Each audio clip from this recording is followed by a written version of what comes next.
Aloha, my name is Samantha Pauso. I am with Hawaiian Electric's Education and Consumer Affairs Department. Today we are here with Dennis Wong, who is with the University of Hawaii Sea Grant College Program. During a natural disaster, the goal is to safely shelter in place. So Dennis, what are some things that homeowners could do to better prepare their home for a natural disaster? Thanks, Sam. Hi, my name is Dennis Wong. I'm with the University of Hawaii Sea Grant College Program. We're going to explain a lot of things homeowners can do to prepare their house for hazards, and a lot of it's going to be in the free Homeowners Handbook. Google this, the book, or University of Hawaii Sea Grant College Program, and you get a free copy. In January 2020, this roof blew off, and it wasn't even a hurricane. The winds were 20 to 30 miles per hour, but there were gusts up to 50 miles per hour, which simulated a weak hurricane. And this is how older homes in Hawaii will perform during a weak hurricane. This is why we recommend as a first step to tie the roof to the wall together with hurricane clips. Here's an H3 clip, and you can see it ties the roof to the wall. This is for a single wall house.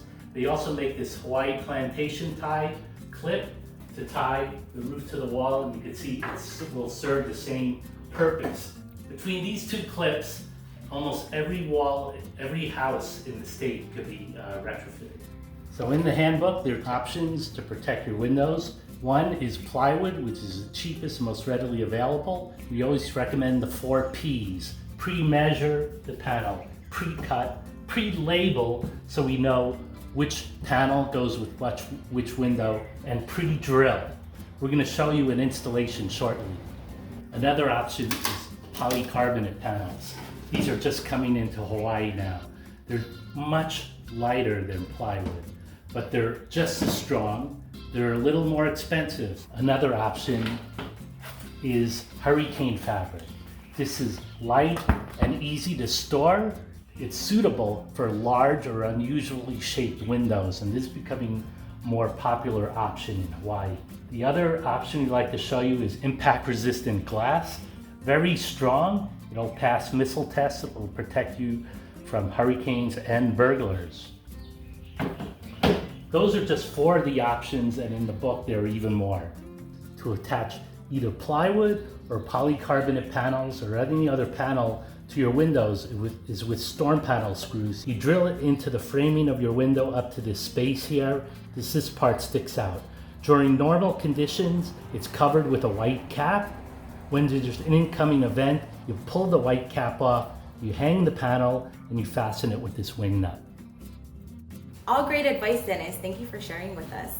It's always important to prepare our home, but as much as we prepare it, if you are located in an evacuation zone or a flood zone, you may not have that option of sheltering in place. So we're gonna shoot it over to Sable on Maui. She's with the Red Cross, and they're gonna go over some important evacuation plans to help you prepare to arrive at a shelter and what to expect when you get there. Sable? Hi, I'm Sable Bisson, Public Affairs Specialist for Hawaiian Electric on Maui County. And thank you to our friends on Oahu for sharing some very important information about how to prepare your families and your homes in the event of an emergency. We do know, though, that sometimes you're not able to shelter in place, and it's important to have an evacuation kit ready and your family prepared. With me, I'm joined today by Gordon Gillis from the Red Cross here on Maui, and he will share some information about how to prepare yourselves, what you should have on hand, and what plans you should have prepared for your families. Thank you for joining me today, Gordon. Hi, I'm Gordon Gillis, and I'm a Red Cross volunteer.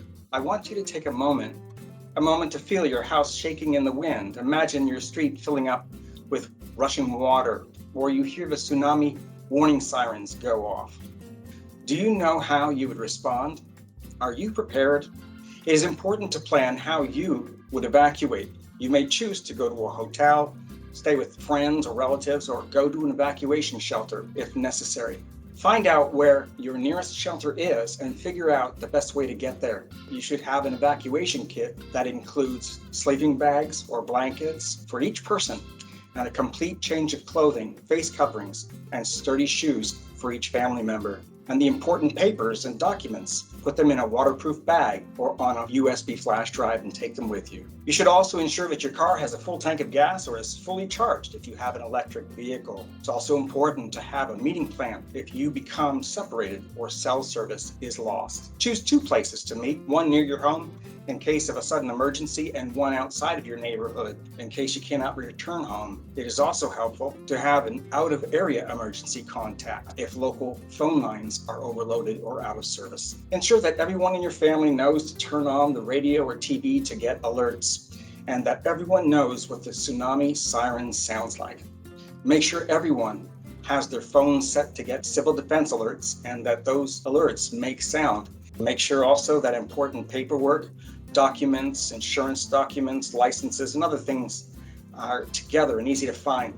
Taking just a little bit of time this weekend to prepare for emergencies will make everyone feel more safe and sound. After you do make a plan, practice it, just like fire drills in school. Your family should practice evacuating the home every 6 months. That way, when the time comes, you and your loved ones will be prepared. By helping yourself, you are helping us help everyone. So mahalo for your time and enjoy a safe hurricane season. Mahalo, Gordon, for joining us and for sharing your knowledge. Also during a storm, it's likely you may come across a downed power line. So we just want to remind the public to always assume that the lines are energized and to stay at least 30 feet away. And if someone is in danger, to call 911 and to not attempt to help them yourself. You can learn more safety tips by visiting Red Cross at redcross.org/Hawaii or by visiting hawaiianelectric.com/prepare.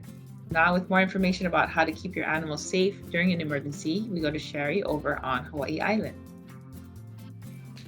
Hi, I'm Sherry Thornton, Education and Community Consultant for Hawaiian Electric on Hawaii Island. I had the privilege of meeting Daylin Kyles, President and founder of Aloha Ilio Rescue, who shared tips on how we can keep our pets safe during emergencies. Let's take a look.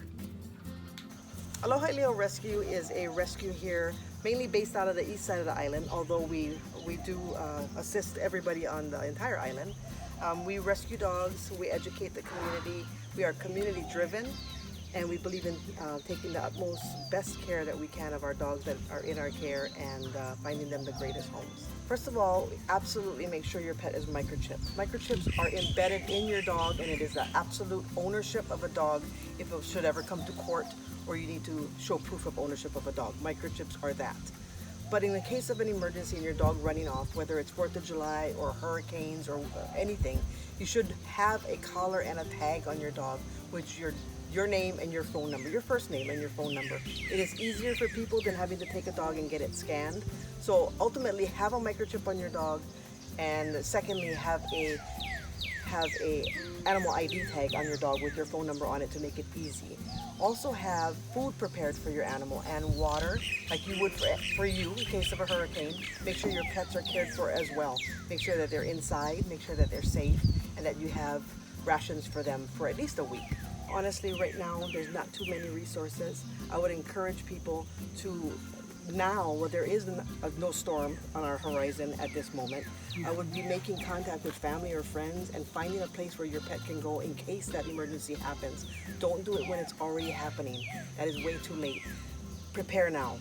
Call your family, call your friends, see if you can drop off your dog there or your cat there, or make sure it's someplace safe that you can leave your animal. Right now, there is nothing available that you can take your pet to other than an animal shelter, control shelter.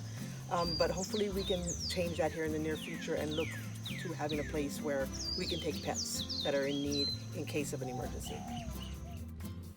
Thank you, Daylin, and thank you to our friends on Maui and Oahu. We hope you found these tips helpful to prepare for hurricane season. For more information on emergency preparedness, visit our website at hawaiianelectric.com. Mahalo and stay safe.